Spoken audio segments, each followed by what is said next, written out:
रामनगर नाम का एक गांव था जिसमें हेमा नाम की एक औरत रहती थी।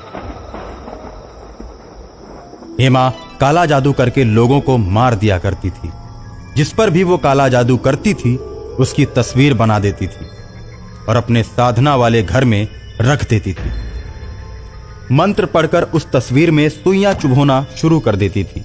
जिस किसी की भी तस्वीर में वो सुइयां चुभो देती थी वो आदमी दर्द की वजह से चिल्लाने लगता था और अंत में काले जादू के असर उसके ऊपर होने लगते थे। वो तड़प तड़प कर दम तोड़ देता था। इस तरह हेमा को जो भी परेशान करता बात बात पर ही काला जादू करके वो उसे मार देती। हेमा के काले जादू के असर ने बहुत से लोगों को मार दिया था। उसके बाद यह घटना चर्चा का विषय बन गई कि गांव में महामारी आ गई है। जिसको भी यह महामारी अपनी चपेट में लेती है वह इंसान तड़प तड़प कर मर जाता है। एक दिन हेमा ने गांव के मुखिया पर ही काला जादू करने की बात सोची और अपने कमरे में जाकर दरवाजे को बंद करके मुखिया की आकृति बनाने लगी। आकृति के सामने नींबू काटने लगी।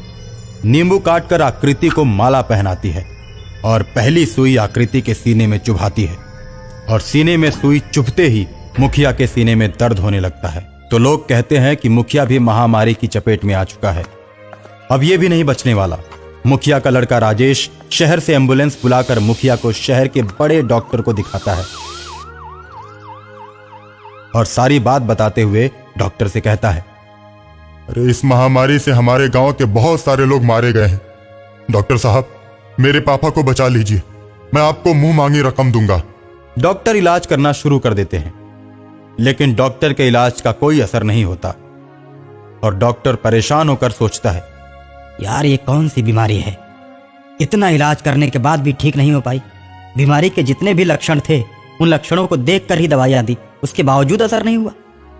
डॉक्टर परेशान होकर मुखिया को अपने सीनियर डॉक्टर के पास रेफर कर देता है। राजेश अपने पापा को लेकर सीनियर डॉक्टर के पास पहुंचता है। सीनियर डॉक्टर सारी दवाइयों को देखता है और मुखिया को चेक करता है। मुखिया के शरीर में उसे किसी भी प्रकार की बीमारी का कोई लक्षण नजर नहीं आता।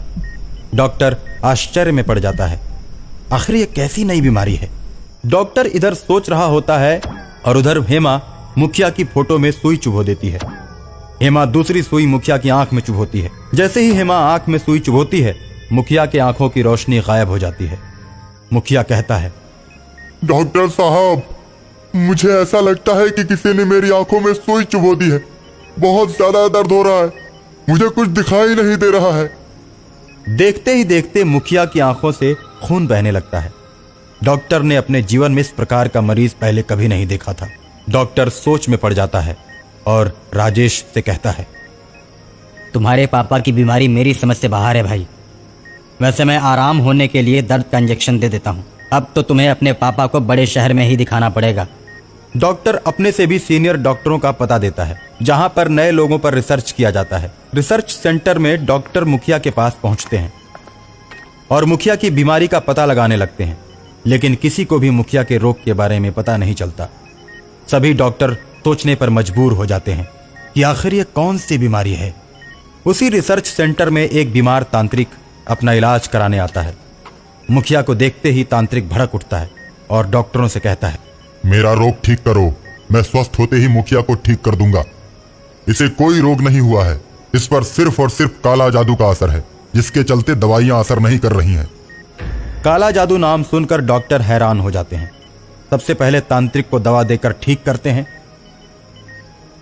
तांत्रिक ठीक हो जाने के बाद बोलता है, मैं जानता हूं कि आप लोग काले जादू को नहीं मानते, इसलिए मैं आप लोगों को जादूगरनी के पास ले चलता हूं ताकि आप लोगों को विश्वास हो जाए कि काला जादू होता है, जिसे तांत्रिक ही ठीक कर सकता है।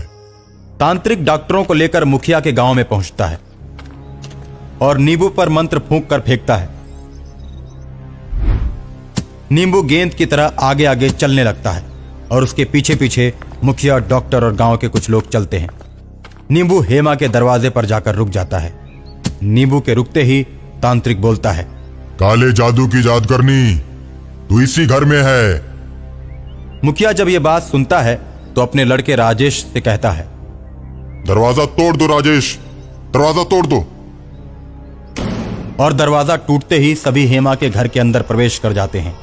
हेमा के घर में एक लोहे का बहुत बड़ा दरवाजा था जिस पर शैतान का बहुत विशालकाय चित्र लगा हुआ था।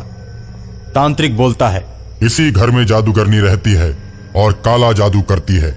इस घर में प्रवेश करने वाला बच नहीं पाता है क्योंकि इस घर में काले जादू की शक्ति है। दरवाजे के उस पार शैतान खड़ा रहता है और हेमा काला जादू कर रही है।